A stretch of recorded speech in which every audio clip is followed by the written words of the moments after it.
This is the 20 kVA ELECTROWELD brand dual head spot welding machine to be connected to the two lines of 3-phase 415 volts 58Z 40 ampere power supply. Connect here inlet over here. This is a FRL. This is a pressure adjustment knob. You can keep the pressure at about 40 psi. This is the air filter. This is drain knob. Every evening you must drain the water from here. This is the oil filter. Then we have two pneumatic cylinders for dual head spot welding. At the bottom we have here controller. This is the heat percentage setting.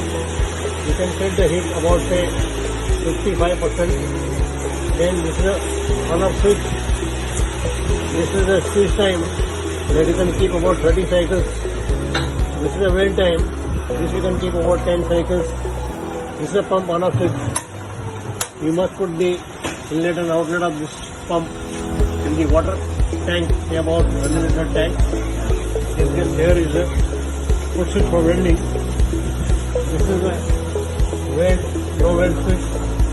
When you want to weld, you put the weld side.